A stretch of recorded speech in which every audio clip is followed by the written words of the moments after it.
Hi, Jakey Steve here, the long-haired freaky dude. And I honestly have no idea why I'm dressed up as a crazy Russian soldier. It's just sort of one of those things that happen. Sort of like when you're in physics class and half a pineapple ends up on your desk. Nobody knows how it happens. It just does. But anyway, today I'm going to review the novel, The Prophecy, Fahrenheit 451 by Ray Bradbury. The book which started it all. This YouTube empire built upon a land of fear. It's a futuristic dystopian novel published in 1953, which is really a gem for its time. The story, while it may seem far-fetched at first, actually has many brilliant insights. This is my second time reading it, and it's still by far one of the greatest books I've ever read. Now, before proceeding, I want to warn you that there may be minimal spoilage. Nothing in any way detrimental to your pleasure whilst reading will be revealed. But there will be a few details, a few minor details here and there, to help you decide whether or not you want to read it.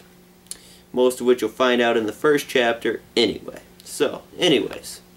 Fahrenheit 451 takes place sometime in the near future, where America has been overrun by a tyrannical government. Slowly, the education of people has become degraded to the point where the only thing they care about is social media. They have pretty much all forgotten how to read because it's deemed dangerous and evil. As a result, all written books were destroyed, and anytime someone is found with a surviving books, those too are destroyed. The books and the people. In this futuristic setting, the role of firemen has shifted from putting out fires, because everything is fireproof, to instead starting fires. Their top job is to burn all of the remaining books and the demons they hold inside. The story follows one of these firemen, Guy Montag, as he begins to question the world, a forgotten habit, as a result of meeting the quirky and abnormal Clarice McClellan. Hello, Clarice.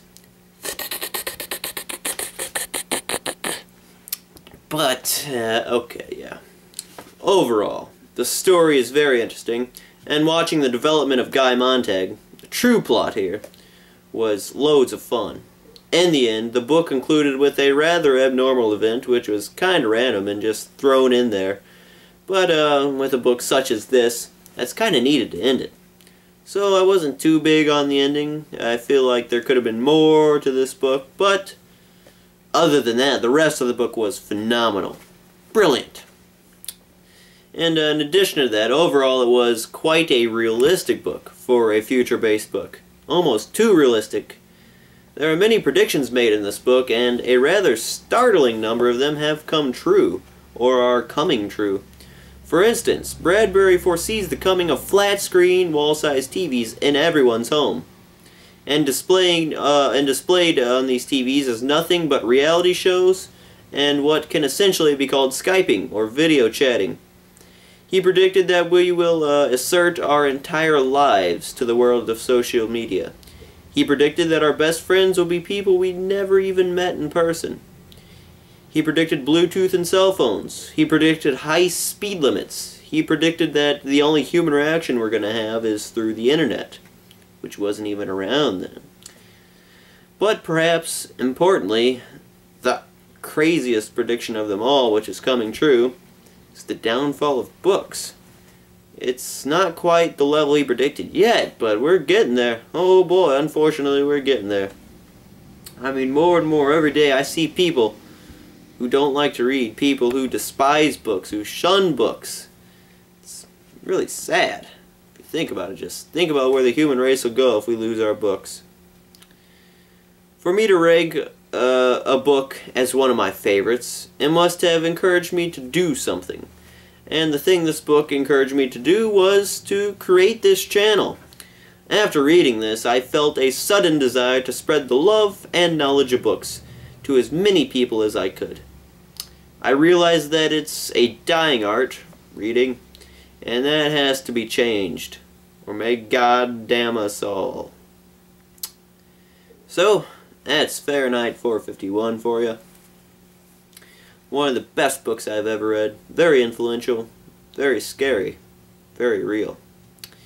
And now, as I conclude, I thank you for watching a Bibliophile Productions and a Jake Steve Productions. Now, I'll read a bit of the first chapter for you, so that you can see how you like Ray Bradbury's writing, which, I failed to mention, is quite poetic. The book starts off with a quote from a guy, Juan Ramon Jimenez. "If they give you ruled paper, write the other way." Part 1. The Hearth and the Salamander. It was a pleasure to burn. It was a special pleasure to see things eaten, to see things blackened and changed. With the brass nozzle in his fists, with the great python spitting its venomous kerosene upon the world, the blood pounded in his head, and his hands were the hands of some amazing conductor playing all the symphonies of blazing and burning to bring down the tatters and charcoal ruins of history. With his symbolic helmet numbered 451 on his stolid head, and his eyes all orange flame with the thought of what came next, he flicked the igniter and the house jumped up in a gorging fire that burned the evening sky red and yellow and black.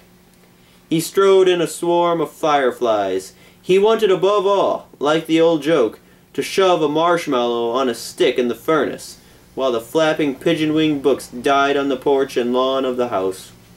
While the books went up in sparkling whirls and blew away on a wind that turned dark with burning, Montag grinned the fierce grin of all men singed and driven back by flame. He knew that when he returned to the firehouse, he might wink at himself, a minstrel man, burnt corked in the mirror. Later, going to sleep, he would feel the fiery smile still gripped by his face muscles in the dark. It never went away, that smile. It never ever went away, as long as he remembered. Okay, so that was the first section of Fahrenheit 451 by Ray Bradbury. As you could hear, it's very poetic, very crafty with words. Ray Bradbury was most certainly a wordsmith. He knew how to make things just sound so beautiful. Okay, so that's it. That's my review of Fahrenheit 451. I'm Jakey Steve, the long-haired freaky dude. Please have a most wonderful, splendid, awesome, extraordinary, bodacious, super cool day.